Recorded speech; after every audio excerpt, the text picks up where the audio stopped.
Hello there. Good morning, good afternoon, good evening, and all the other good things. It's what is it? It's the 7th of October, and it's This Week in WordPress, episode number 310. If you've tuned in to watch us drone on about the WordPress drama, then you may as well stop now because we're going to try and avoid it, if that's all right with you. I think there's enough loudness elsewhere. And so we're going to try and actually focus on some WordPressy stuff, which we'll drop into it. I don't think there's any avoiding it entirely, but the plan isn't to go like thermonuclear on that topic. Go to Twitter, just type in the hashtag WordPress, and you can enjoy it all there. It's all happening live in real time with lots of people getting irate and angry. But over here, we're going to maintain the happiness that can come from being part of an open source software community. We're just going to join forces, sing Kumbaya, and be very, very happy. More kittens and puppies, please. So many more kittens and puppies. Yeah, I've still got that video, actually. I might be able to muster that up in a few moments. As always... I like monkeys. I think we need monkeys. I don't have monkeys on tap, I'm afraid. I've only got the cats, dogs, and next week. Next week. Next week it's Marc going to be all about the circus. monkeys. Yeah.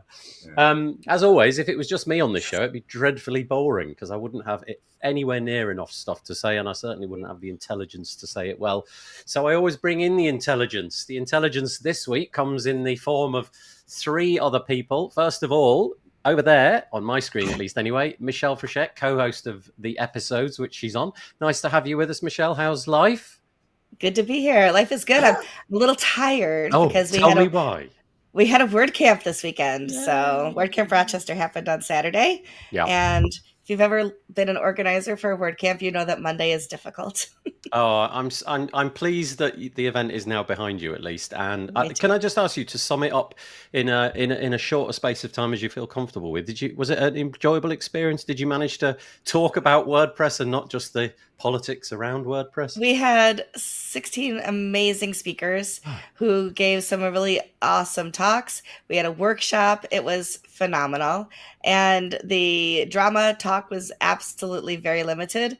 Most of the attendees weren't even aware of what was going on because they're business as usual. So it's mostly the insiders that were, having some private conversations here and there. But for the most part, it was just business as usual, and it was a phenomenal event. Gosh, that's really interesting because even people attending an event, they're not inside that little bubble. That's fascinating. I watched a tech podcast the other day which tried to tackle the story, and it was so replete with errors. And I just thought, do you know what? That's interesting that it's full of errors because it's not that important for them to do the fact checking. It's just, it's not that big of a story, but of course to us it's a big thing. Anyway, there she is, Michelle Frechette. She is the Director of Community Engagement for Stellar WP at Liquid Web. In addition to her work at Stellar WP, Michelle is, here we go, the podcast barista at WP Coffee Talk, co-founder of easy for me to say, underrepresentedintech.com, creator of WPspeakers.com and also WPcareerpages.com.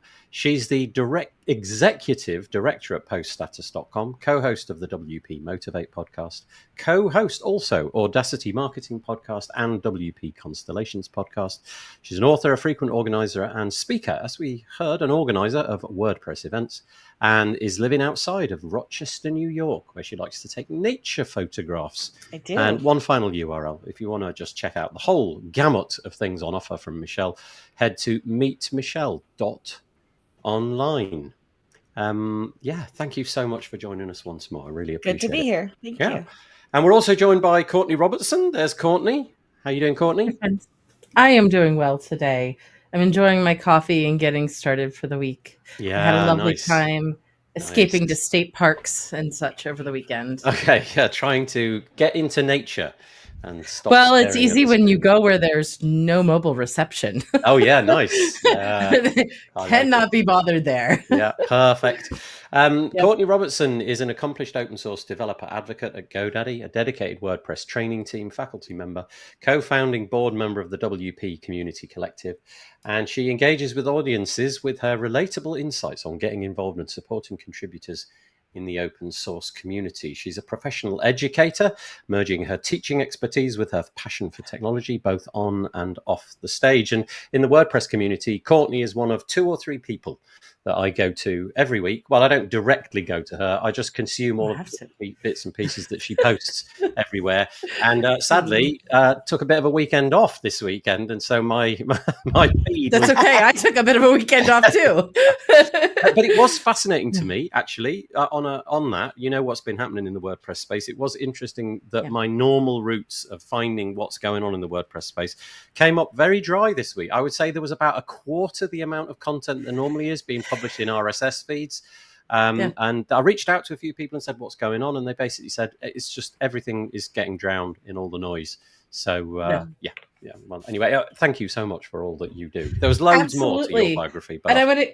Oh, yes, we don't need all of that. But I want to give a shout out to James Lau, who is in the chat. I know James was one of the speakers for Rochester. I didn't get to go to Rochester, but I had the opportunity to meet James at Montclair last year, had some food together at the after party and such. And I know it was a big deal for James to be speaking at this event. So congrats, James. Looking forward to seeing one in person, hopefully at a camp in our general North Mid-Atlantic vicinity in the near future. Nice. I'll get to the comments in a moment, but first of all, I feel it's important to introduce our third and final guest. There he is, Marc. Oh, no. Oh, I know it. Benzakein. Yes. Awesome. I was just going to tell you to say Johnson or something like that. I got it this time. I had to say the word Marc. I had to say the word Novocaine in my head first, and then I got it. Oh dear. As long as you spell it correctly in your head, I'm good. Yeah, well, I fully appreciate you being here. It was very nice to meet up with all 3 of you in Portland, Oregon, just a few weeks ago, and Marc was there too, hanging out with the person that he works with, Dennis Dornan from Main WP. And on that note, Marc has been involved in the WordPress community for over 14 years. He's currently the marketing manager at Main WP, which is a self-hosted non-SaaS WordPress management dashboard, and will soon be starting his own non-WordPress related podcast. You can learn more about the podcast. Right, I'm going to have to try and parse this. XV SZ or Z, you say, podcast.com. Yeah. What's XVSZ? What's that? So it's basically a podcast where we bring in like different generations and discuss issues of the day. So it could be politics, it could be pineapple on pizza, it could be anything. But the idea is that each generation, I know Generation X, awesome. But anyway, the idea is that every generation has something to bring to the table. And so my concept is, like, I like to think of myself as like a generation of wisdom and things like that, but maybe not as much energy. And then you've got the younger generations who have a lot of energy and a lot of ideas and creativity. And you bring it in together under the same roof and have like these very respectful conversations where we share our perspectives and learn from each other and grow. That's, I think that generations tend to disqualify or dismiss other generations very easily, and I'd like to actually open up the dialogue a little bit more, kind of like other ancient cultures have done over the years. They've respected the wisdom of the ages, but they've also respected the energy of the youth, and so that's kind of the concept. And I've been working on it for about 2 years, and I'm like, okay, I really got to get this thing going. Got to do it, yeah. Well, I'll tell you what, I've just realized I parsed it utterly wrong, didn't I? It's X versus Z. Correct. Podcast. Yes, Okay. It's not which will be more obvious on the website than it is in the actual URL. Yeah. But the URL, if you want to check it out when it finally comes out, is xvszpodcast.com, all one word. And I have kind of a landing page up right now, but it's nothing. It's a work in progress. So I don't know. I kind of feel in my own heart, I feel like I'm still 15, but you have to take one look, and sadly. The reality. All you have to do is talk to your kids, and they'll tell you that's right, Dad. You're so not cool. Yeah. Okay, so let's go to a few comments. Just before we do that, I'll just tell you how you might comment best. The quickest way to do it is to go to wpbuilds.com/live. So you can see that URL on the screen. wpbuilds.com/live. You've got 2 options. If you're logged into a Google account, then you can use the chat widget on the right. If you're on desktop, it's below. If you're on a mobile, and feel free, go for it. If you don't want to be logged into Google or you've got an objection to that, that's fine. You can be a non-logged in conversationalist. If you click on the little live chat, which is inside the video, it's top right. I think it says live chat. It's in a little black, what looks like a button. That'll pop out. It'll hover over the right-hand side of the video, so you can use that instead. So send people there if you've got friends, relations, dogs, cats, stick insects, beetles, anything you know that you want to send here. I'd be fascinated to see how a stick insect would cope near a keyboard. That would be an interesting view. But send them there, and hopefully you'll be able to join in the conversation. Quite a few people have done that already. Let's have a little look, see who we've got from where. So we've got Lawrence L. Ladomery joining us from, I'm guessing, Australia. James Lau just got a mention. Was that right? Was it James that you mentioned just now, Courtney? Yes. Yeah. So Congratulations for your speaking endeavour. Cameron Jones is joining us. I thought Cameron was going to be on a... I won't go into that. He sent me a message. And anyway, sorry, Cameron. I'll be quiet now. Adam is joining us and saying hi. Jose is also saying hola. And who else have we got? Max saying hi. Birgit's joining us saying hi from... Is that the German flag? That's the German. It is. Mm-hmm. What else have we got? Oh, of course, Peter Ingersoll, as he does each week, joining us to tell us about the weather. 16 degrees. He says, good rainy morning. I don't know if the two things go well together. There you go. Rainy morning from Connecticut. Easy for you to say. I'm going to say that a lot this week. 16 degrees, 61. Oh, it's a palindromic number. Look at that. 61, 16. I didn't know that one was one. I know 82 and 28 are. With some sun on the way. Thank you so much, Peter. I really do appreciate you dropping in each week. I really do. Oh, yeah, okay. This is about Cameron getting blocked. Who knows if we'll get into that. Atif saying, hello. Marcus, good morning over here. Headphone gang. Yeah, we're all doing the headphones. Good to see you all at the start of the week. Jeff joining us. Gosh, there's so many. Thank you very much. This will be Matt Medeiros, although it's marked as WP Minute. Marc has been involved in WordPress for 40 years, it says. Okay. And feels like Cami, it sometimes. Yeah, I'll bet.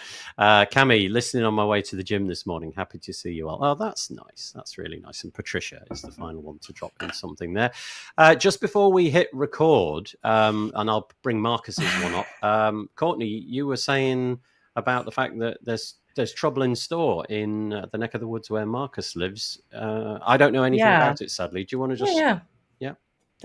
So half of my team directly at work is in the Orlando area, Marcus and Adam Warner, that is. And I'm keeping a close eye on the weather, but also if you want to check out WordPressers that are near zones that we know have some major weather patterns or other natural disasters, go from your average news source to the WP World site, and you can zoom in and see what pressers you may know that might be impacted by that.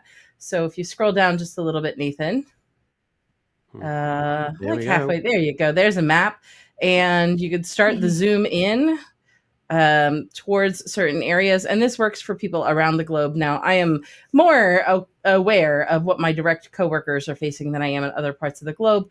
But the path right now looks like it's heading through the middle of Florida, coming in from the Gulf and heading west.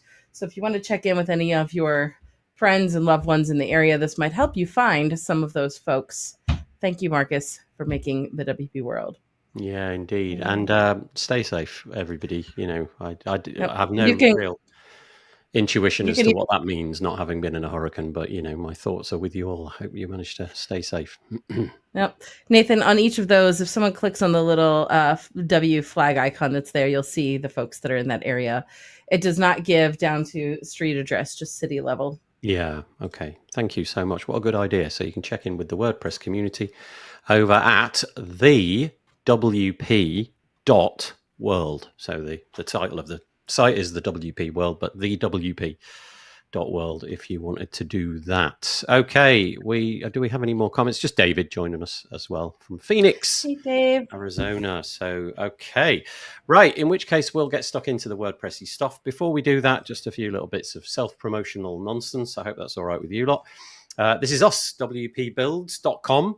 We are sponsored by, as you can see at the moment, it's GoDaddy Pro, Bluehost, OmniSend, and Memberful. Thank you so much for their ongoing support. It keeps the lights on over here. Once more, GoDaddy Pro, Bluehost, OmniSend, and Memberful. If you end up on any of their properties and you genuinely did come from us, don't feel shy. Mention that was the case, and it that's a nice quid pro quo. We have a Black Friday page. It's very spartan at the moment. There's only, a handful of deals, but the way this goes is probably over the next week or two, companies will be contacting me and getting their deals put up there. But it's at wpbuilds.com/black. That's wpbuilds.com/black. I'll pop that on the page. There it is. Bookmark that. And then when your WordPressy stuff comes over the next, your WordPressy kind of Black Friday stuff comes around, you'll be able to search and filter for it. You click that little button. You can do it by category, by price, that kind of thing as well. And you can see at the moment, we've got one person that sponsored us. That's Marc Westguard. Marc Westguard has sponsored this page. And if you want to do the same and get yourself on this page, click this little get started button and you can find out more. wpbuilds.com/black. Right, okay. Have we got anything else to say on a sort of self-promotional note? Yes, we do. One more thing. A couple of weeks ago, I started a new show with Courtney, all about community. And these new shows that I'm doing are going to be kind of like once every quarter. And each quarter, Courtney's going to be joining me, and we're going to sum up the WordPress community over the last 3 months. Gosh, Courtney, we're going to have a fair amount to say during that one. But thankfully, the episode that you did was more or less exactly 3 months from the next one. So hopefully things will calm down a little bit. Dear. Yeah. Well, if folks want to find out how I'm following all of this news, and keeping a pulse on the community, that's the episode I'm directing everyone to go find. How do I do this? Courtney and I talked through how Courtney actually manages to keep on top of all the things going on. But I've started another show with Tim Nash, and we're going to do the same sort of flavor, only his is from a security position. And we're going to call it Feeling Insecure with Tim Nash. And so that was episode 392 of the WP Builds podcast. Like I say, it's going to be every quarter, roughly. And he's going to focus in on some things that have been happening in the security space in WordPress, and then a few little tips and tricks to help you keep your site in tip-top shape. Okay, that definitely is all the promotional stuff. So let's get stuck into WordPressy stuff, actual WordPressy stuff, not the stuff going on around WordPress. So this is way more than I remembered. So WordPress 6.7 beta 1 has come out. If you're inexperienced, or not, that's not the right word. If you're not really that new, if you're not really that long-standing in the WordPress community, you might not realize that the software goes through these like beta cycles where it's put out for testing. And the more people that test it, the more likely it is that the version that ships and goes into the 43% of the internet will have less bugs in it. And so here we are, step 1. Normally there's 3 beta cycles, and this is the first of those. And this article, which you can find written by David Baumwald, came out on the 1st of October. So it's pretty new, and it indicates some of the bits and pieces in beta 1. If you do want to test, it's dead easy. It's genuinely drop dead easy these days. And the instructions of how to do it are just there. I won't bore you with that, but you can figure that out. I would recommend this last option, this playground option, if you just want the super simple version of that. Okay, so what's new? And the answer is a boatload. So we've got the new 2025 theme, and it says some stuff here, which I never I don't really know how to parse it, but it says here we are, I'll just read it. Inspired by glimpses of natural beauty and ancestry heritage, it invokes ideas of impermanence, the passage of time, and continuous evolution mirroring life's journey. Okay. But you can check out the new theme if you download that and see what you make of it. You've also got the option to zoom. So this is new stuff. This is all new things that are going to be dropping in. So you can zoom out to compose with patterns. And this idea is you've got this little icon, you click it, and rather than being right inside the full editor, everything just zooms right out so that you can see everything. Oh, gosh, imagine sort of like in a Google Doc, just clicking the minus button and taking the size of the page down. It just gets smaller and smaller and smaller, so that if you've got a complicated big pattern, you could see everything that's going on. It's really cool. You've got to try it to see, and it just does exactly what it says. You get one eyeball on the whole thing. You can see all of it in one shot without the detail. Media improvements, you'll now be able to upload directly from your iPhone with the HEIC image format. It's not going to keep that because most web browsers won't display it, or at least some won't display it. It's going to turn it into a JPEG. That's all happening. Expanded block supports. So basically, some blocks are going to have an extended range of options. The preview options API, this one's a little bit above my pay grade, but it says here, the latest WordPress release enhances the preview options in the block editor, empowering developers to customize content views. A new API allows plugin and themes to add custom items to preview, download, drop-down menu, enabling users to see content in different formats or environments. And seemingly quite a few theme developers are exceedingly happy about this, and I'm sure they could explain more why. Data views, which is the ability to add different context to your lists, if you like, of posts and pages and things like that in WordPress. That shipped in 6.5, and there's going to be more features added into that. Block bindings, so that you can connect one thing to another thing. That's going to be... you're going to be able to manage it directly. So it says 6.7 will add polish to and open most underlying APIs, improving the overall user experience, and add a UI, which allow you to connect attributes with custom fields to their binding sources. Dead cool, really interesting. A simplified and smarter query loop block, edit and control font size presets, view meta boxes in the I'm framed post editor. So you can sort of decouple the meta boxes from the content editor, which means that you can sort of like push it out the way, if you like, making it bigger, the area that you're editing the content in, really big. And I think that's it. I mean, like, that's it. That's it. That's it? Yeah, that's it. Oh, that's it. That's it. So basically, there's a boatload in there. Okay, and just reset, right? Cast your mind back 2.5 weeks ago. I think we all lost sight of this, the software. Like I said at the beginning of the show, if you want to do the drama, have that fun on Twitter or whatever. I'm back to being about the project. And there it is. There's the project in a nutshell. A ton of nice features. Yeah. Can I confess something here? I firmly believe in testing. This is not the test. This is not a confession at that point. So the next test window for beta 2 we have going on at midnight UTC into Tuesday. So for me, that is 8 p.m. Eastern time. I will be present for that one. But the confession comes that I caused the rebuild because I showed up to the release party and Nathan at the top. So the rebuild means that something happened before we shipped. There is the party schedule. You could see what time. This is all taking place in Core inside of a Slack chat.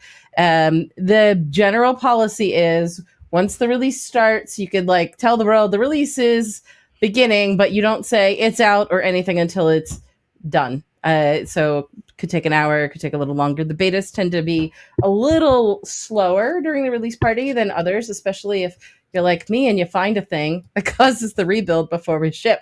So what I found is that on the, this is why I show up to these things. Nathan, do you still have the post up that had the info about? If you scroll down to the part where it has the testing playground right there. Oh, we haven't by it. That one there. Yeah, that one. So this link, I helped Adam Zielinski customize a blueprint that comes with what's called theme unit test data, which means that if you're going to test the query block, you probably want some content. And you don't want to have to make 6 posts to test the query block. So it's already included along with other dev kind of plugins and ways to quickly log your tickets and issues in the right places. It's great. So that picked up the new theme. But whenever I was testing on upgrading an existing site with Andy Fragan, in that case, it did not find that 2025 was bundled in when you're doing an update. Like I had an existing site and I was upgrading it. And because 2025 is the big new theme of the year, which I am super excited about, it's pretty important that we get folks in there and testing. So I went to run the update and said, team, should I be seeing this in here? So even if you're not a really skilled developer, it's worth testing these things. And anyone that works for a plugin or a theme company or even hosts absolutely should get in here and test, because you find weird edge case things like, does a zip file upload? We need to make sure we test these things. And so please, if you can come to the release parties, do. And if you cannot, slot some time that on each release you test if you are building your own plugins or what have you against it. And the more eyes that we have on things, the more stable we are on release day. I'll just post these back on the screen for the benefit of people's calendars. So obviously the first one, the beta one, happened already. That was last Tuesday. But you can see the cadence. It's every Tuesday from now on. Tuesday the 8th is number 2. Tuesday the 15th, number 3. RC stands for release candidate, and it just carries on. 22nd, 29th, all Tuesdays. Tuesday, November the 5th, release candidate 3. And the intention is to ship on Tuesday the 12th. So you can sort of see how that whole project works. You have sort of like this 8-week cadence, or it's maybe a little bit more than that, but we're right at the top of that, so you've got a chance to get your voice in there. Okay, so there was loads in there. I'm just going to hand it over. Let me just reduce the size of that. Hand it over to either Marc or Michelle if they've got anything they wanted to add, some things in there that they like, or not. If not, we'll move on. I just kind of feel like WordPress may be bringing sexy back, which is kind of cool. So which bit are you? Well, I think the new theme actually sounds pretty cool, and actually I know that this I don't know, I kind of like the iframe thing a little bit. I think that's kind of cool too. Just to kind of pull that out and separate. Oh yeah, and the zooming, the ability to zoom in, I really like that. So. Yeah, I don't know. It just seems like it's I wonder about how fast all of that will be. But I have been inspired by Courtney's last 5-minute talk about actually testing the beta, which I have always kind of skipped. But I think I may actually, after this, I may actually load it up on a test site and run some tests on it and see all the descriptions and how cool it is, and maybe maybe people start thinking that WordPress is a little less boring again. Yeah, and also just concentrate on the stuff, right? The actual bit of software that we're talking about. Sorry, Courtney, I cut you off. Oh, one thing, Marc. If you go sorry, Courtney, just one second. Marc, this may not bother you at all, but on this clipped version where we got my screen shared and there's the 4 of us on the right, we can only see from your nose upwards. I don't know if you can. Oh, really? Yeah. Oh. I don't know if you want to twist the camera down or well, I can hop up and lower the camera a bit. Yeah. Sit up straight. Okay, sorry. Yes, that was I know. Yeah. No, thanks for pointing that out, because my nose is my least attractive feature. So, that's the last thing you need to see. There you go. Yeah. That's today's title. Just grabbing the link that on the test team site, there's directions for what would be helpful from .org's perspective that you test, but also please, my own acknowledgement is extend that testing into also trying it against any of the things that you maintain. And I could speak more to that.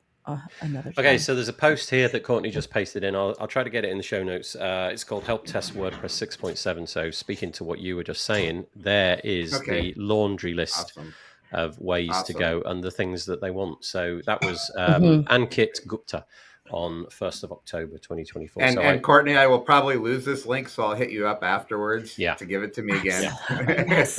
Nathan put it show notes too. I'll put it in the show notes. I'm so sorry to talk.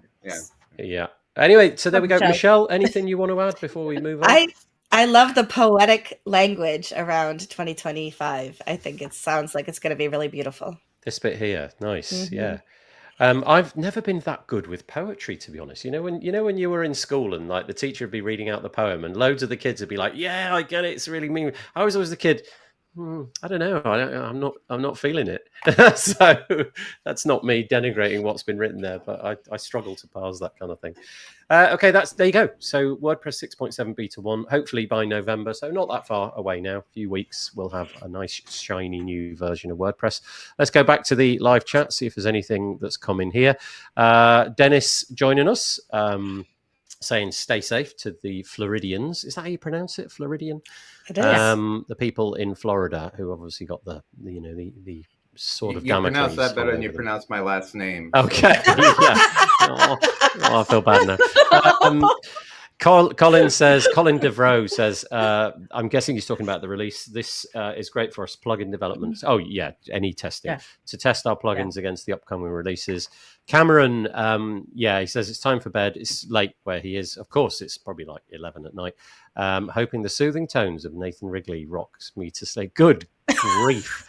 I have no voice. Oh, Lord. There's no pressure then. Yeah. If Cameron's still here at the end of the episode, we know that it didn't work. And Lawrence, who's also in Australia, says it's time change in Australia, making it a bit hard to watch. Okay, well, I'm sorry about that. We'll keep it probably at the same time just because it's when Nathan. Yeah. One of my friends calls your voice the audio. Bulldozer? No, the sleep aid. I can't think of the. Oh, like a frying pan to the forehead. Valium. No, it's like Valium. You're saying I sound Valium. like Valium. I love it. Knocks you out. Oh, that's great. The sweet dulcet tones. Yeah. Oh, that's kind. Thank you. Whoever they are, say thank you in a nice, soothing, smooth voice. Elliot saying hi. That's nice. Belated applause for moving on and focusing on the project itself, though without heads in the sand, of course. Yes, Colin, appreciate it. It was a definite decision and not a hard one. It came quite easily. the desire to talk about something else. Patricia says the mentorship program starts today and we'll invite all mentees to test. Okay, so that's another bit of news that I seem to have missed. Sorry, Patricia. So, Patricia, awesome. If you want to drop any more comments in that, like URLs or anything like that, that would be fine. She loves your nose, Marc. So just your nose is perfectly fine. I appreciate that. Tim Nash is joining. Okay, well, I'll cancel that appointment with the plastic surgeon later. It's way cheaper just to stay with what you've got. Tim, we've already mentioned the podcast episode that we did the other day, but I appreciate you joining us. And a shout out to all who contributed to the call for testing post. I worked on it for 6.4, and it is a load of work indeed. Indeed. Yeah, isn't that interesting? We got three things around that, just that one thing. So we've obviously got this long post. Then we had this one, the help testing one, and then we also had this one. There's a lot of work goes into this, let alone the actual software, which itself had to be up to that point. Speaking of the software, I was lucky enough to attend WordCamp US in Portland a few weeks ago. And one of the people that I spoke to, because I went there so that I could do podcast episodes for the tavern, the WP Tavern. And one of the people that I spoke to, I was saying earlier about Courtney, giving me all the things to say on this show. If memory serves, Courtney, I think you collided me with Andy Fragan. I think it was you. And I love connecting people. Yeah, well, I appreciate that. It was really, really helpful. Andy, okay, firstly, let's get something out of the way, right? Andy contributes to WordPress in a very, very high level way. Like, he gets the code. He's very expert at that. And so you're kind of thinking he's probably working for an agency. He's fairly high up in the agency. He's been doing this for years. No. What Andy does is Andy saves people's lives, actual lives, because he's a trauma surgeon. And once you've got over that thing and think, wait, hang on, that's a pretty high-powered career. And he said to me, he has literally actually answered support questions whilst in you call it the emergency room, right? So he's ready, he's almost ready to go, but the prep hasn't started for whatever reason. So he's got a few minutes, lying around, and he thinks, no, I'll just whip out the laptop and he's one of the few people that can take a scalpel to both humans and code.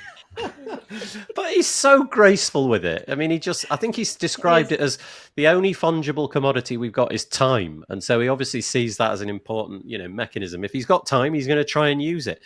So when your jaw comes off the floor that he's a trauma surgeon and is committing to WordPress core, then you go and listen to this episode. We get into that a little bit because it is interesting.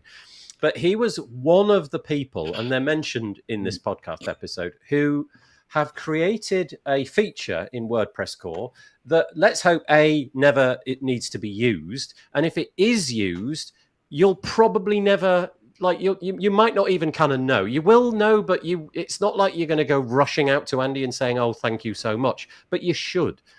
So quite a while ago, WordPress shipped the ability to switch on automatic updates for plugins. So you go in and you click the word, it says, I don't know, enable auto update or something like that in the plugin screen. And it thinks for a moment and then it says, yeah, it's enabled. From that moment on, if the WordPress repository has an update to that, your website will just find it on its cron schedule and it will update itself. But what the heck happens if it goes wrong? you could be in a much worse problem than you were in before. So the idea was, let's build auto rollbacks for automatic updates. Now, you say like, oh, yeah, we'll just roll it back. Yeah, piece of cake. That'll be easy. No. It turns out that was fantastically hard. Not just hard from the point of view of difficult to execute. There were just so many weirdy exceptions like that they had to take care of. And honestly, I'm listening to it thinking, if that was me, that exception, I just ignore that one. There's like 0.001% of the population using that. No. They did it by the book. So go and have a listen to that episode about how they did it. And thank you to people like Andy who just doggedly commit to core and make our lives so much better. You know, if you've got a website that you never want to touch, you just want to set it up and forget it. This kind of feature really does in the future make that kind of thing possible. So brilliant. And I don't know if any of you have got anything to say about that. It's a brilliant feature, but it's the kind of feature that you'll never know about particularly, you know. So there we go. Anybody? I'm just glad that you how great of a guy Andy is. I mean, he's like one of the most humble people you'll ever meet, and you'd never know that he's like probably the smartest guy in WordPress. But I've known him for a long time, and I consider him a friend. And we used to hang out in the same Southern California meetups and stuff. Oh, like nice. That. Oh, yeah. Just a fantastic guy. I didn't even know he was a trauma surgeon until probably a year after I met him. Wow. So, yeah. And that was the moment you were on a table underneath the knife, and it was like, wait, hang on, it's Andy. Actually, it's a little bit like that. If everyone knows John Brown actually was in the hospital a few years ago where he had some sort of a brain thing. I can't remember what it was exactly, but Andy ended up like working on him, and that's when I was like, "Wait, Andy Fragan?" You know. And so I was like, he's so humble and he's so freaking smart. I've been fortunate enough to go to dinner with him once or twice, and just a great guy to talk to. I mean, you could talk to him for hours. So he's one of the kindest people as well. He really is so generous. Yeah. If he's not got burning ears at the moment, then he really should have. Well, I don't want to give him a big head, but you know. Yeah. But we will. The thing I want to say about Andy in this case is that I am really glad that it was recorded on the Tavern, especially because I've been watching this thing build momentum. When I worked at the events calendar, a lot of us were using Git Updater, which is a plugin Andy has. And if I was doing, I like to test things before they get out and try and break them before so that other people don't break them later. So when I worked at the events calendar, we were using Git Updater, and Andy's developed a pro version of that now. But what it did for me was the ability to basically toggle between the beta version of the plugin and the stable version, because I had to bounce back and forth between writing technical documentation for the knowledge base and answering support queue and all of those things. Andy has just solved so many things that developers face as challenges. And it was great to hear the backstory of the crew working on this in a recorded place, because Andy only has so much time, and I'd rather him use the time how he wants to. But all of us should know this story, and I don't expect him to tell it to everybody one-on-one. So thank you for recording that. That was the thing about the episode. We don't really get into the nuts and the bolts of the codeness. It is the story, and the story is really interesting, and it goes back like a decade or more. Where this thing was suggested and it never happened. And then obviously Gutenberg came along and made that whole proposition a whole lot more difficult, and finally have achieved it. And I think he said that in the time it's been in core, they've only had one example where it didn't work, and he was able to solve it at WordCamp Portland. Somebody came up and said, "Oh, this happened." He was like, "Oh, I know why that is. I'll just hang on." Did a quick fix and obliterated that problem. So really interesting, fantastic feature, kind of quality of life thing that you'll probably never know is happening, but it's all baked into core now and means that you can confidently switch on updating your plugins automatically. So here we go. Tim Nash is saying Andy is amazing. Massive shout out for all of the work he's done on the automatic updates. Yeah, that's lovely. Graham Tucker, Howdy from Atlanta. Please be careful and consider relocating if you live in Florida. Okay, is that where people go? Do they go to your state? Hi everyone, says Ali. Nice to have you with us. Colin commenting on the feature that we're talking about, the automatic rollbacks. A great feature. However, NerdPress found a bug in the automatic update rollback feature this past week for sites on shared hosting, and will be, you can't see it on the screen, so I'll just keep reading, we'll be documenting and reporting it. Okay, there you go. I bet you Andy will be all over it. And Cami says that she met him in Portland. Yeah, have a listen. It's on the Tavern website now. It's episode number, I think it's 139. Yeah, there it is, 139. Anything else before we move on? No. Give it a listen. Okay, absolutely. Yeah, give it a listen. Please do. Yeah. So we are going to sort of stray into the stuff that's been going on in the WordPress space, but we're gonna come at it from a different angle. We're not coming at it so that we can explain all the drama to you so you can get hot under the collar. We're going to offer somebody's perspective from outside of the WordPress community. And this is the Dries Bagtart. I think that's how you pronounce it. I've heard it a variety of different ways, but I'm going to go with Dries Bagtart or Bagtart, something like that. Now, if you don't know Dries is the founder. Courtney, did you manage to find out whether founder singular was correct or not? I believe so. I'm going with founder singular. Yeah. Yes. Of the Drupal project. Now, Drupal is a CMS in much the same way as WordPress is. It's got a really vibrant community. It's probably nowhere near the size of the WordPress community. But you know what? You go back 20 years and roll the dice. It had everything in it. It could have been Drupal. It could have been WordPress. It just sort of ended up being WordPress for a variety of different reasons. The point being, the Drupal community has many of the same problems that the WordPress community has. And we obviously, over the last few weeks, have encountered a fairly gigantic problem. And so Dries decided, I'm going to put pen to paper, or I'm going to put pixels on a screen to say what they did in the Drupal community, because they saw this problem and took some action early on. Now, I guess one thing that you could say in the mix here is that because the Drupal community is smaller, maybe it's easier to turn that ship around than it is the WordPress community. But Dries encapsulates the problem as maker and taker. So if in the WordPress space, you're thinking about people who contribute and people who don't, just think about it like that. You know, people that contribute, you could generally classify as makers. And people who are in the community but only consume its resources, and I guess you could describe it as profit from it, purely profit from it, you could describe those as takers. And so he goes on and he lays out the story of, you know, how this all happened in the WordPress community. But then if we scroll down, we learn that Drupal has got what's called a credit system in place, so that if you are a maker, you contribute, you earn credits. And if you are a taker, you don't earn credits. And I think that's true, right? It's not like you get credits taken away. I don't think, in air quotes, I'm doing air quotes, I don't think bad behavior consumes your credits. You know, it's not like you've got 20 this week and you did something silly and so you got 10 this week. I think it's you just don't earn them. You don't earn any more. But the point is, here we go. And so it's the Drupal Foundation or the Drupal open source community, whatever the thing is, this is what they've done and this is how they accomplish it. So they say things like benefits like event sponsoring or advertising on Drupal.org are reserved for organizations with a minimum number of credits. The Drupal marketplace, so think, I don't know, WordPress.org or something like that, is only available, only lists makers, ranking them by their contributions. Actually, it's probably not WordPress.org. I imagine it's something different in that case.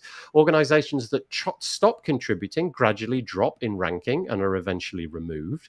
We encourage end users to require open source contributions from their vendors. Drupal users like Pfizer and State of Georgia only allow makers to apply in the vendor selection process. So you're going to get more clients because some clients literally say, we won't allow you to build our Drupal website unless you are a certified maker. Now, I know what you're going to say to me. I actually don't know what you're going to say to me. You could say anything, frankly, but this is what I anticipate. How do you enforce it and how do you keep it fair? Good job, Dries figured that one out as well. Here's what he's got to say. To make the contribution system credit system fair, it benefits from an oversight from an independent, neutral party. In the Drupal ecosystem, the Drupal Association fills this critical role. The Drupal Association operates independently, free from control by a single company within the Drupal ecosystem. Some of the Drupal Association's responsibilities include organizing events, DrupalCons, managing Drupal.org, overseeing the contribution tracking and credit system. And then he makes some recommendations for WordPress. He says what WordPress could do is expand the current governance model to be more distributed, provide clear definition of makers and takers within the ecosystem, implement a fair and objective system for tracking and valuing various types of contributors, and implement a structured system of rewards for makers who meet specific thresholds, priority placement at events, increased visibility on the WordPress.org website, opportunity to exhibit at WordPress events, or access to key services. Now, caveat emptor, I am not advocating any of that. I'm reading it, right? I'm just reading it off the page. It's Dries's idea. So don't come after me with the pitchforks. Just saying, this is what somebody else thinks, and this is somebody who is closer to this than I am. You know, they've got a community and all that. So, right, what do you think? Do you think Dries's idea's got legs, or is this just, you know, blowing hot air from another community which doesn't quite map onto the WordPress community? So go on, over to you.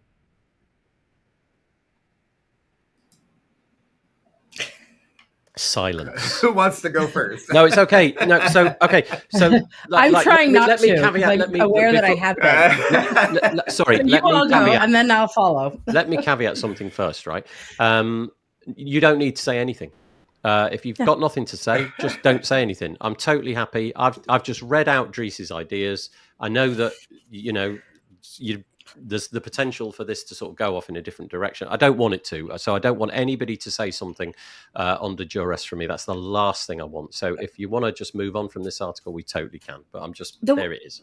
The one thing I do want to say is that I don't, and I mentioned this last week, and I committed to doing a webinar, which I am working on right now, actually, is that I don't think enough people understand how to build their WordPress.org profiles to actually comment or, you know, commit their hours to different make teams. And I think that setting up your WordPress profile is an important thing if you are going to be a contributor to the community. And so I want to help people be able to do that. It's not enough to just have a login so that you can, you know, favorite plugins and things like that. I think if you really want to be a robust contributor to our community, having more information in there, like maybe even just your name as opposed to some, you know, strange handle or something, but also being able to say which make teams you are working on, how many hours a week you're doing that, so that the information that's being, you know, transmitted over to Five for the Future and things like that would also be more accurate. And so that's one of the things that I'm committed to helping people do. Okay, interesting. So there's some sort of relationship between what you put in and some visible thing that you get out. It might be a badge or something like that. Okay, that's interesting. So it is a bit like this sort of credit system. Actually, thinking about it, the bits that I read kind of refer. It's definitely companies. It's not really mentioning individuals in Dries's article, is it? So that is a bit right. But individuals are part of the companies, right? So yeah. So like for Stellar WP, my hours as an individual person count towards the company, right? So that's, and I want other people to understand how to make that work into, and it's an honor system. So I could say I'm putting 40 hours in there and nobody's going to say, is she? Right? I mean, I didn't do that. I put my 4 hours a week in, that kind of thing. But it's an honor system. And so we ask people to be honest with their contributions. And maybe this week I did 2 hours, and maybe last week I did, 10 because of a WordCamp. What is your average number of hours that you're contributing to the community on a weekly basis? And that's the information that we really want to know. Yeah, one of the things that Dries mentioned, and I might be making this up, right, because I read it a little while ago and then quickly reread it today. I have a feeling that these people are in some way separated from the community, and there's a panel of 4 of them which make decisions, and they have to be there has to be a quorum to make the decisions, and no one person gets to override the decisions. So there's got to be some general consensus. Was it 4 or 12? You mean it was documented? Yeah, the fact that it's documented, that so that's what I've been asking Matt about whenever I speak to these things, and it came up, even in my question to Matt right after the address at US is, can we document what the procedures are, because otherwise it feels like we have moving targets, and that the rules can change, and that's a challenge then, because getting the buy-in that organizations need for funding, contributing, when the rules feel like they can flex and change, it's harder then to make the case, because it's at the whim of perhaps information we don't all know about, and then it gets all these big feelings. And in Drupal, I know that it was a challenge when they implemented this, and in fact, somebody, Roger at Kinsta, thank you, Roger, for doing this. When Dries made the post on LinkedIn to share his link, Roger tagged me in, and it opened a conversation a bit between Dries and I shared, here is what we're doing in the Contributor Dashboards initiative. And contributor dashboards, I shared the link. We don't have to show it on the screen again right now. I have it. No, I'll pop it up. We don't really. So from there, you can track off to the various teams that we have so far. Consider this an MVP. Some of it is very manual. We are automating, though, gathering the data that can be gathered. So for instance, it's hooked up to GitHub right now. We have the opportunity to hook up Slack to it, pending budget. But additionally, there are some other areas. I'm going to talk with Otto about getting track data piped into the source of some of the dashboards. It is just solely activity points. It is not necessarily an hourly pledge, but the activity points should help verify the hourly pledge. And if someone is doing knowledge work, that work that cannot be automatically tracked or attributed, then I think Drupal's crediting system certainly comes into play. And I just want to say, community, I am super glad that you're looking at how do other projects solve some of the same things? Because we are a very large bubble, but we stay in our bubble sometimes. And learning how others have addressed this, wins and losses, pros and cons, understand just because that worked for their community doesn't work for ours necessarily, but it might spark ideas that might improve our experience. And I think is a bit of our way forward. So I'm curious to talk with, if I manage to have a good conversation further with Dries, to understand from that perspective, what were the challenges that he as a founder faced as well, and getting that buy-in. I'll tell you, the idea of makers versus takers is a lot easier for me to go to my executives and say, versus let's explain for someone that is not particularly acquainted with open source, what does the cathedral and the bazaar mean, or free rider, or tending the commons, right? Like, we got to boil it down, because these people are not, their headspace is not solely in open source. They are dealing with other issues in life too. And so they are very smart individuals, but the learning curve to jump into open source and understand then why organizations need to do this funding. We need something distilled down that is still at their language skill level, but is not going to involve a lot of research into these open source philosophies. The nice thing that I took from it is that that's a really easy thing to parse, right? It's binary. It's you takers and makers, but also it's all carrot. Right. Everything's carrot. There's no stick. The stick is kind of the lack of a carrot. So if you don't contribute, you just don't get the extra stuff. Which is fine, in that scenario, not contributing is you're just not getting the stuff, so you can't, appear in the marketplaces and things like that. And that I quite like. It's also a good time to mention that just the 4 in the dashboards that Courtney that you had up there a second ago aren't the only ways to contribute. Like, all of the make channels are contributions. Yes. So just because it's not measurable through GitHub or something like that, like I organized a WordCamp last week, right? And so, but I mean, at this point, I just want people to realize that you don't have to be a developer to contribute to WordPress. I've been doing it for years. And I have written maybe 30 lines of code in my entire life. And so, and that was not something that contributed to WordPress. So, You don't have to be a developer. You can work in community. You can work in marketing. You can work in the photos. You can do testing, all of these other things to be part of the contribution to WordPress. Thank you. Marc, anything to add? You just brought up something, and I'm really debating whether or not to cross this because it might get a little bit into the drama, but I sort of wonder if you bring up the carrot part, and I wonder if one of the reasons that the drama exists right now, one of the main reasons, is that I think we all thought that it was all carrot in WordPress too, and then all of a sudden the stick came out, and I out of Dries's article, the one thing that I think everybody keeps talking about and bringing up is this idea of an independent oversight committee that kind of decides what counts and what doesn't, but also the having kind of a rule book or a playbook so that we know, because the interesting thing is the closest thing that we have to that is the Five for the Future contribution program, right? And it's interesting the dialogue that's gone on over the last couple of weeks to see how many people didn't really know what counted as contributing and what did and all of that. And so if nothing else, I mean, I always try to look at like what's the positive of all this stuff that's come out. One of the things right now and actually like people are becoming aware. And once the shock settles down and whatnot, well, we may actually like be able to build something that is, as simple as maker versus taker, as far as understanding goes, but actually has a little bit more meat to it. So we have a better understanding of what all is involved with the contribution process. Yeah, it'll be interesting because obviously we've got this, what feels like a big inflection point at the moment.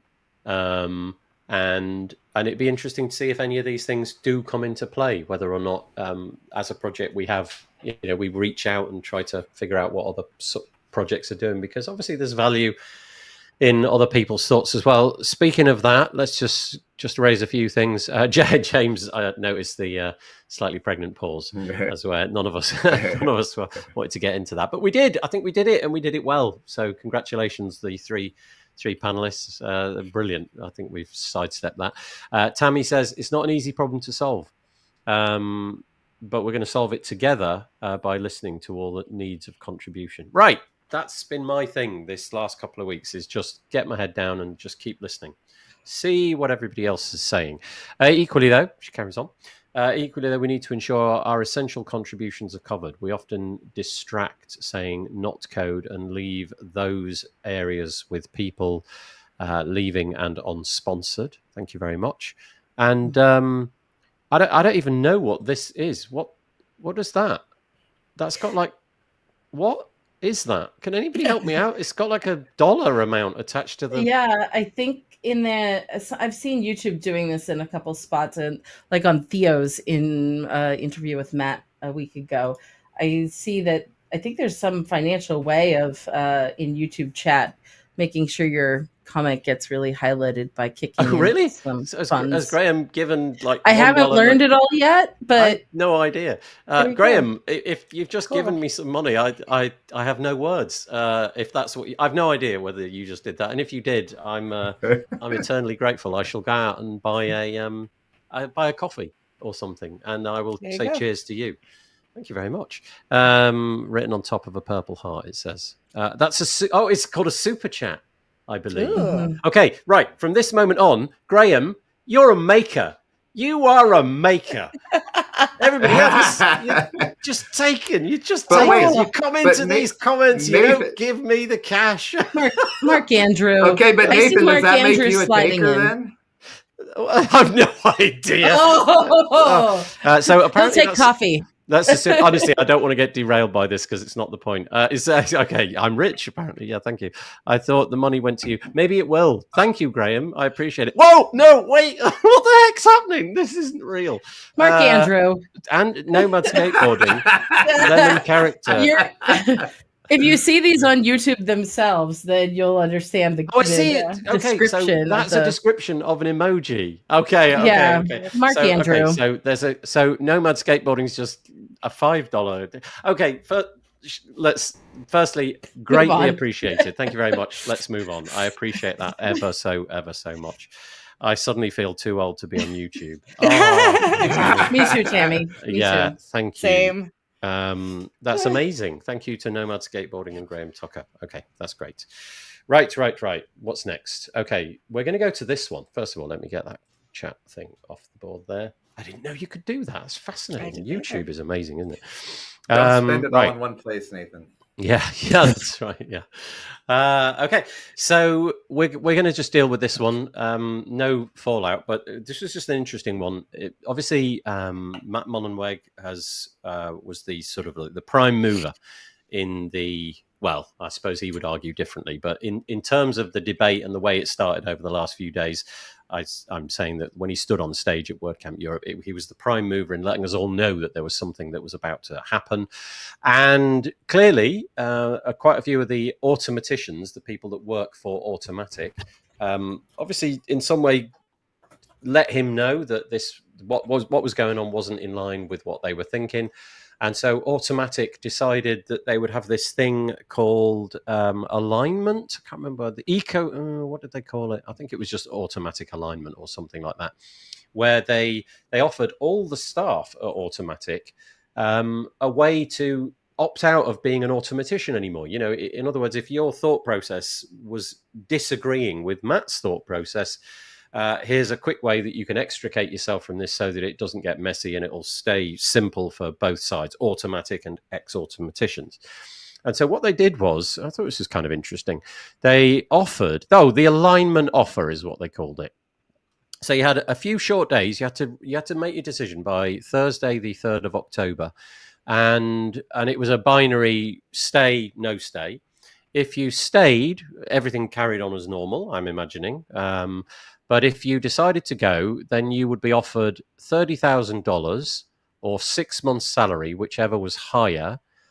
You would, however, lose access to Automatic almost immediately that same evening, and you would never be eligible to be rehired. So you were you're making your bed and you were lying it, if you like. 159 people, so 8.4% of the company decided to go for that, which obviously tells you that a lot of people didn't. 91.6% was the remainder. They gave up 100. So Matt's obviously calculated what that would have meant. 126 million dollars. Sorry, that would potentially have been what he would have had to pay out there. 63.5% were male. 53% were in the US. 79% were involved in what's called the ecosystem business, which is, I guess, more WordPress facing. And 18.2 were Cosmos, which is other things like Pocket Cast, Day One, Tumblr, and things like that. And one person who decided to go left 2 days after joining Automatic. And I presume under the offer, they still got the $30,000 or 6 months salary. And I guess Matt's added that in because it's it's kind of an interesting statistic. If you were that person, that's a very interesting 2 days work. It's kind of a big ROI on 2 days worth of work. Yeah. So I just thought I'd put that out there. I don't know if this is like a normal thing to do. I presume it's like quite abnormal a thing to do.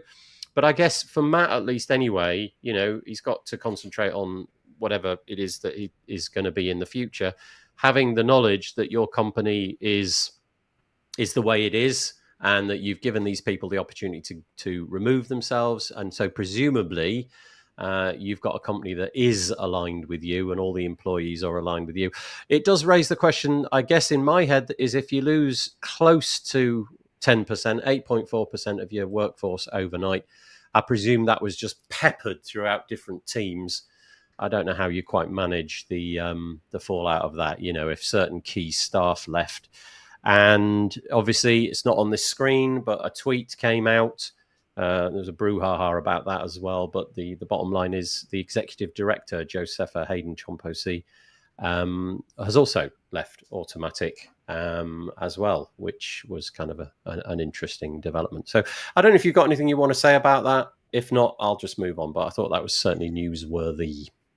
Chloe and Naoko have also taken leave. Naoko assumed the role that Angela Jin had held. Angela left about a month ago. Hari Shankar has remained, and it will be interesting to see the community management of WordPress.org moving forward, having those significant leaders that have taken their leave. And my only wish is that, you know, they've chosen what is right for them, for sure. And I'm looking forward to continuing on and contributing to WordPress with Hari as we work on the dashboards and the new contributor mentorship and get into all sorts of other good fun together. But it's got my heart feeling pretty heavy. Yeah, it was kind of interesting that there was quite a lot of automaticians who clearly felt the need to publicly state that they hadn't left. Maybe there was some speculation and they just wanted to avoid that. And so there was quite a lot of tweets. Basically, it was just 2 words, you know, I stayed or something like that. And so you were able to figure out on social media if the people that you were, I don't know, in relationships with or maybe working with or what have you had managed to stay. So best of luck to everybody who's made that decision. Obviously, you know, the best will in the world. I hope that this turns out to be the right thing for you. I'm sure that it will be. Anybody else before we move on? It seemed like a good way to work within your company with being a generous way to allow people to opt out. Yeah, indeed. Yeah. Okay, yeah.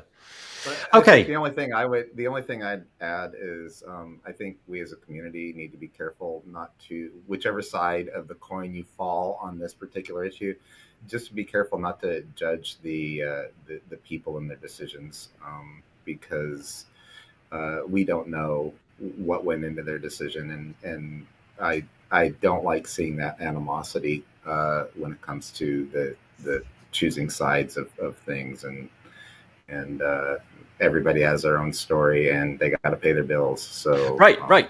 That's totally it, right? I mean, I imagine that there's a proportion of the people who've stayed who maybe would have made a different decision had they not have got the constraints of the economics of life. Let's just call it that, you know, family and what have you. Right. And so I guess we can't read into the decision that you stayed as I am going to be this sort of benign figure in the future. Maybe you've stayed because you needed to more than anything else, and there may be disagreements still to come. It's an ongoing story. We'll see how it goes. Okay. All right. So back to some sort of community related type news. This is over. Oh gosh, I've clicked the wrong button there. Apologies about that. Where are we? Here we are. This one. WP Campus, which the strapline of that is where WordPress meets higher education. They are on the lookout for information from people. If you're connected in any way with WordPress and higher education, or I don't know, maybe you've just got an interest in that, you don't necessarily have to be involved. This article says, announcing WP Campus research project on the state of WordPress in higher education.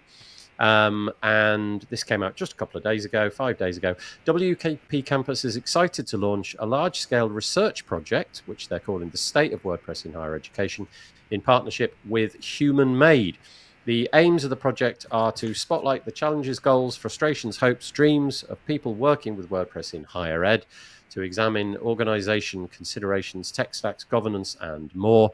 WP Campus, and I guess that should say Human Made, will share all of the findings publicly. So if this is something that you're interested in, you can click this big blue button. Links to this article in the show notes, but it's over at wpcampus.org.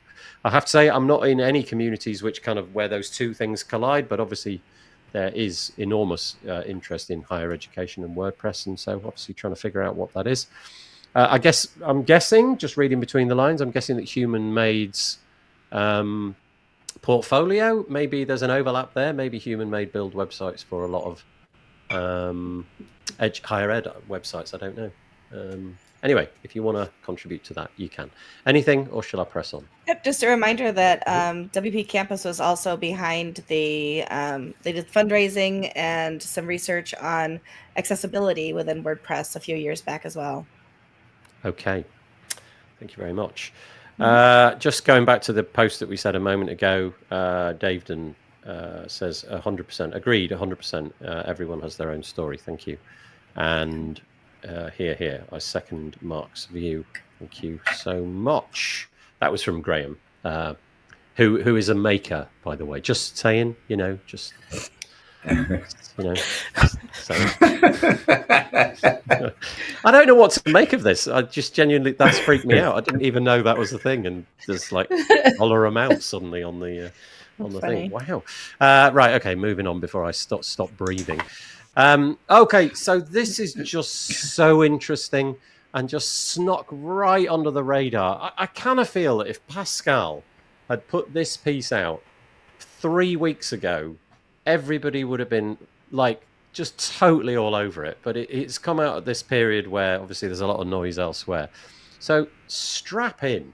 AI, everybody is talking about it, right? I don't care who you are, even if you hate it, you're using it a bit, you know you are. You're just a tiny little bit somewhere you've used it.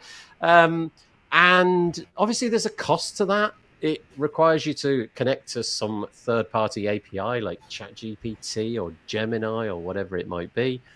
And you're paying for it. There'll be a cost associated with that.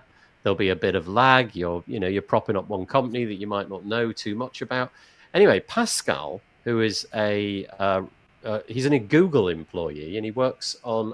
Is he on the performance team? Somebody help me out. I think thanks, yes. Courtney. He's nodding ahead. I think he's on the performance team. So doing great work over there.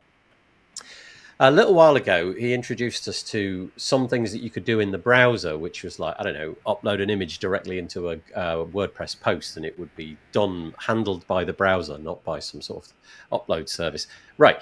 So it turns out that in the, what do they call it? The Canary version of Chrome, a lot of this AI is now in the browser. So I'll just let that sink in for a minute. So it's in the browser. And if it's not in the browser that you've got, it's coming soon. These LLMs are going to be inside the browser. And so that got Pascal thinking, what can we do with that? And the answer is a lot. Now, first thing, it's not in your browser unless you're on the Canary build. It's a stripped down version, so it runs. Now, which one was it? It's something called Gemini Nano. So Google's LLM, Google's AI endeavors are called Gemini. And there's this thing called Gemini Nano, which I don't know much about, but I'm guessing it's, they've stripped it down to the bare essentials, made it smaller so it can carry out certain tasks, and presumably it can be on device. And that's the point, right? It's all happening on device in your browser. So there's a load of technicalities here. We'll just quickly scroll through it, and we'll get to the interesting bit for a WordPress podcast. If WordPress Core wants to offer AI capabilities to each and every one of its users, it can't jeopardize users' privacy by relying on expensive third-party services. I'm just going to inject a little bit of my own thoughts into there. You're still using Google's AI, right? So presumably there's a caveat there, but it's not leaving the device, I'm guessing would be Pascal's position there. So here's some other things that you could do, right? Remember, so this is all happening in the browser. None of it's going off to ChatGPT or anything like that. So he says, well, why don't we write a post and then get the browser's AI to summarize it? So he's built a button to use this Gemini Nano to do just that. And if you're watching on the screen, you can see these little videos that he's put together. What about if you've written an article and you can't be bothered to do the SEO steps, so the meta descriptions and what have you, you can't be bothered with that. Just click a button, get it to do it. That's fine. You could summarize, bullet pointize, elaborate, shorten, or rephrase is what we've got here. And again, you can see it on the screen.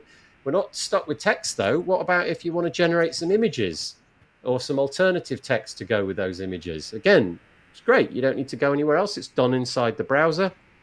Help generate some meaningful quotes, assign tags and categories to blog posts, do sentiment analysis to see if you're on the right, if you're on the right course for comments and things like that. And all of this is happening in the browser. So this, to me, feels like that moment that I saw Playground and went, what happened? What just happened there? Because it was all done in the browser. This feels pretty transformative to me. Like, it's in the browser, that's one thing, but it's bound now inside of WordPress, and you're clicking buttons to do all the fab things that you see with things like ChatGPT. Sorry, I got really excited there and droned on far too long. But I'm hoping you're excited as well. Over to you. Nobody's I excited. like to tinker. I like to tinker. No, I like to tinker, and this is something I'd like to tinker with. Yeah, but does it not like one of the whole things about the AI thing is it freaks me out that all that data is going off, and you might have written the most heartfelt thing imaginable, and you've sent it off to ChatGPT. I just love the fact that it's in the browser and you can ship a version of WordPress which is agnostic. You don't need that API key. It just feels pretty cool. But on the other hand, if you write something heartfelt, then it goes out to the world. Isn't that what we all want anyway? So yeah, you're right. Okay, yeah, good catch there, Mark. Yeah, you've undermined that argument. Yeah, okay. Courtney, Michelle, I got nothing. Nope. Same. Okay. Gosh, I thought that was really interesting. Okay, it's just is. me then. Yeah, it really don't have any commentary. That's all. Yeah, no, it's okay. It is, but like you said, it's flown under the radar, and because of that, I don't know about the other two panelists here, but I just want to go and play with it, and until I actually dig in and play with it, it's hard for me to. I'm one of those people that I can read all I want, and until I actually have my hands on, it doesn't really impact me. Do you know what? I think the interesting thing about this is it won't be that inspirational when you actually do play with it, because presumably the nano variant of this Google Gemini AI will not be as good as ChatGPT 4.0. But it's just the mere fact that it's in the browser is fascinating to me. So it's completely offlineable. You could be sitting in a cafe with no internet connection, writing your blog post, and it can still do a proportion of these tasks. And that just feels like a really interesting thing. And married with WordPress, if you've got the browser, in this case Chrome, you're suddenly unshackled from that. You could launch a playground version of Chrome, disconnect from the internet, and you could do all these things, and you don't need to be paying anybody. I don't know what the heuristics will be that Google managed to suck out of it on the other end. I'm sure there'll be plenty of data mining that they get. So I'm sure. And maybe that's part of it too, is the fact that there's that whole but it's Google. Yeah. You're right. We need a credible AI that's come out of the open source community, don't we? I'm sure it won't be too far behind. Yeah. And Patricia says the great Pascal. That's right. So anyway, go check that out. It was called, what was the piece called? It was called I'll put it on the screen. Sorry, I knocked it off. Web AI for WordPress, and it was on pascalbirchler.com. I'm a fan, Pascal. I think you're doing great work here. So keep it up. Absolutely brilliant. Okay, another thing which I failed to mention last week, because we got stuck in the weeds of the big story and we talked about it endlessly. I had this on the screen, but the tab never got raised. And this is a set of e-commerce shipping. No, not shipping. I don't know why I said shipping. Payment gateway solutions. The company that is behind it, they're called WeAreAG. So WeAreAG.co.uk. And this is /plugins. I think this came to me. I think Andrew Palmer tweeted it, and I saw it. And so it's if you're based in the UK, some of these are going to be a bit specific to the UK. But if you're not based in the UK, some of them will still work. So it's all these payment gateway solutions like Stripe, Barclaycard, Trust Payments, Lloyds, Ingenico, Barclaycard, AuthiePay, and all these other ones. You can see them here. But my understanding, the difference here is that the guy that's building these, who is called Aaron, sorry Aaron if that's not your name, we spoke last week, but in the moment I can't summon up your name. They don't take a cut, so they're not creaming off anything off the top. I don't know how much the plugins actually cost. There you go. They're relatively inexpensive, $35. Some of them a little bit more, obviously based upon the work he's done, but I just thought these were worth mentioning. So if you get these, what you're getting paid, what you're creaming off with the payment gateway, that's all the fees. Nothing is going into Aaron's back pocket, which I thought was quite nice. So there you go. All right. And an event. InstaWP announces the world's first WordPress online hackathon, which they're calling Anyone Can WP. Dates for your diary. It's going to be starting on the 11th of October. The submission deadline is the 26th. And then final judging will happen on the 10th of November. It's going to be, there's a panel of people that are going to be judging it. Keynote is going to be announced by Joost de Valk. And we've got a little bit of news about him in a minute, sort of him, tangentially. And the winner will take home $3,000. Second place gets $1,000 and $5,000 for third place. So if you want to be a part of that and show off your WordPress skills, particularly building websites, then you can register now. You've got until, what did we say? Submission deadline, 26th of October, if you want to take part. And it's been done by InstaWP, who I'm sure you've heard of by now. Mm-hmm. I'm guessing nobody's got anything to say on these bits. I'll just keep cracking on if that's all right. You might have something about this, though.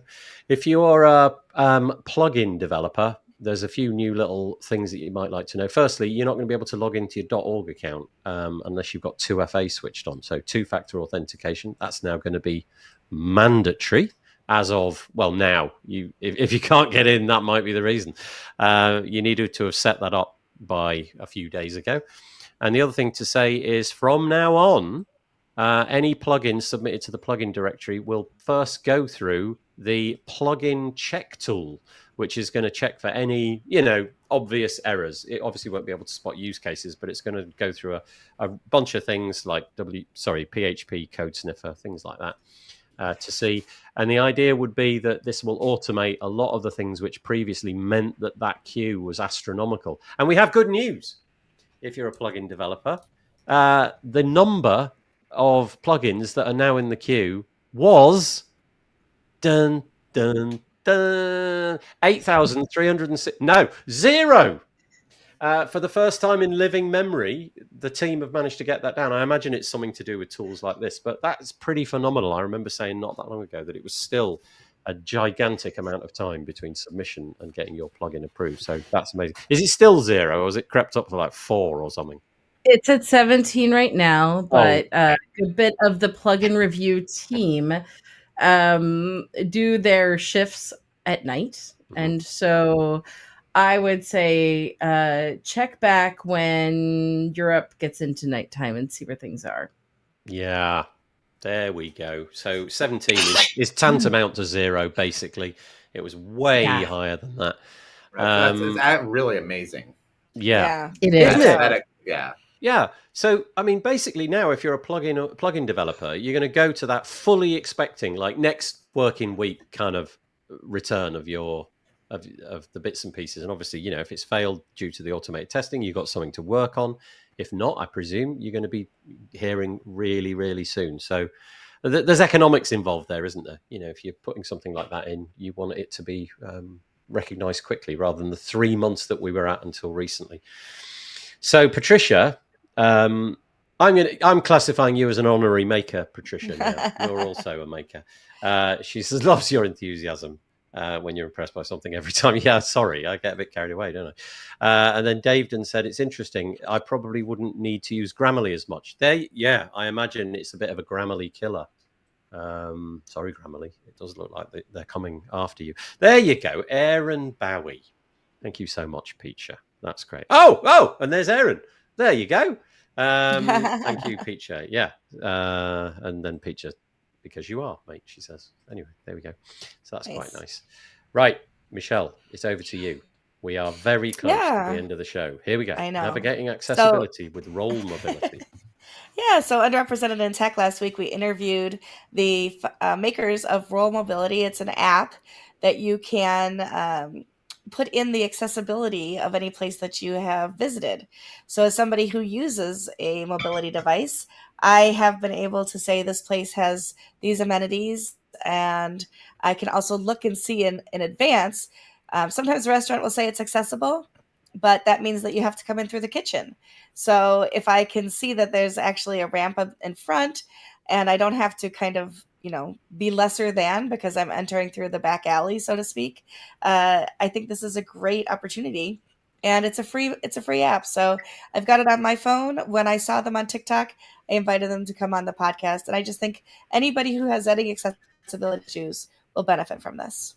That is really cool. So it gives you confidence when you get in the taxi or whatever it may be, that when you get there, you're going to have an experience which is, desirable. Like you said, yes, you don't want to be rolling in through the kitchen, what have you.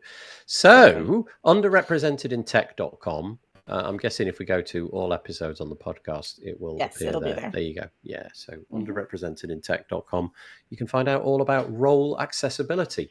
Right. Just the other few quick bits and pieces. I've got this thing from X here. Oh, interesting. So Taco, who is often on this show, he's leaving Yoast. He is. But he's not leaving Yoast. He's leaving Yoast, but he's going to work for Yoast. Work that out. Yeah. How does that work? It's all about the spelling. It's all about the spelling. So he's leaving YOAST, the company that he's been working with for many years. And when he's been sat on this show, you've always seen his the Yoast logo, the company. And he's going to go and work for Yoast, the person who and Marika, who founded Amelia Capital and no doubt other things. I'll just read it out because it's nice. It says, "I'm leaving Yoast." This is his X tweet, whatever.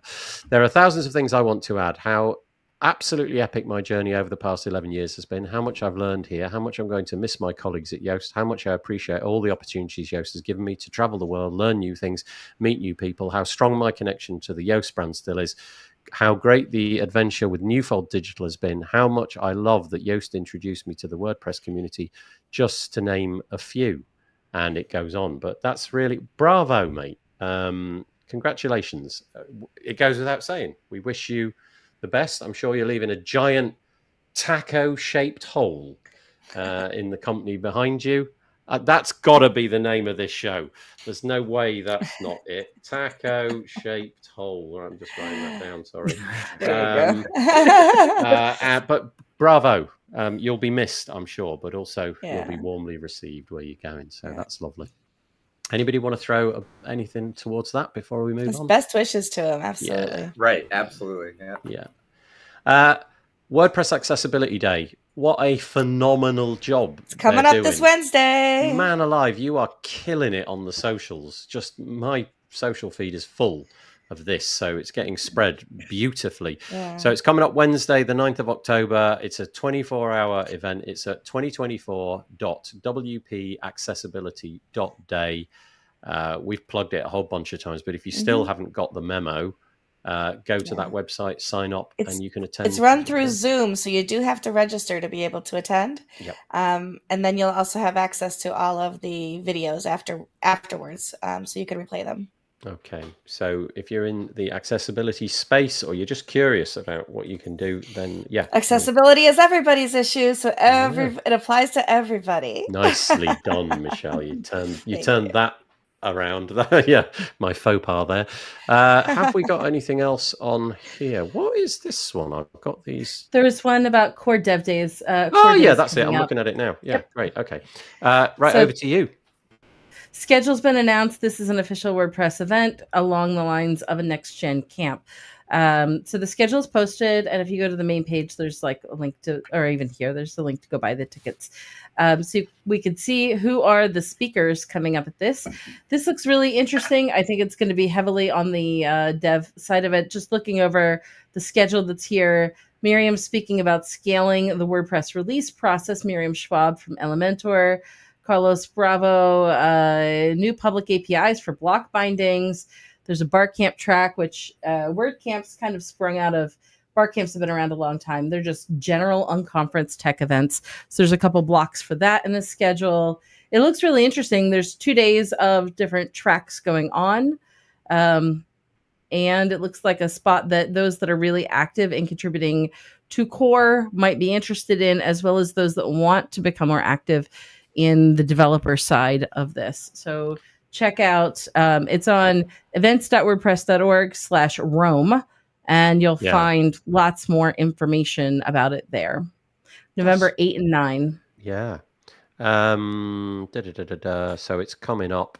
Well, tomorrow it begins. So we just showed the schedule there. I'll link to it in the show notes. November. A month from tomorrow. Sorry, I apologize. Yeah, quite right. Thank you. You have time to buy your plane tickets yet. Yes, because it is being held in Rome, and the venue location was just here. The Hub Zest. A great name for a location. I like that. And we did that, and there's nothing to say about that one. So that's it. I think we've cracked it. We've nailed it, and we managed to get through it without throwing any mud at anybody. So bravo, team. Good job. Unless anybody's got anything else to say, I will just thank all of my panelists. We've got the co-host, Michelle Frechette, and we've got our two wonderful contributors to today. We've got Courtney and Marc. I'm just going to say Marc because I'm never going to get it right twice. No, I am. You got it. You got it right. Benzakein. And I had to say that word in my head again. That's okay. That's okay, Nathan. Wiggly. I don't have a problem. Yeah. Whoa, nice. Yeah, I love it. That's good. Just throw it right back. That's perfect. Oh, lovely. So that's it. Thank you so much. And thank you to the two makers, Nomad Skateboarding. And who else was it who joined me? And Graham Tucker. I have no idea what just happened. That was so cool. So we're just going to do the wave, which we always do at the end of an episode. If it's all right with you three, shall we raise our hands and give us a smile? That's perfect. And thank you for joining us and making the comments happen. And really appreciate it. We'll be back next week for another episode of This Week in WordPress. Do we want to see the cat and dog and other video, or do we want the usual? Yeah, we want. Okay, panelists, I'll be back in it's about a minute and a half. I'll be back when it's done, but here it comes. If you're feeling stressed out, if you're feeling unsure about the future, if anything is making you feel not calm, here comes an unadulterated 90 seconds of cats, dogs and sheep. We'll see you next week. Take it easy. Bye-bye.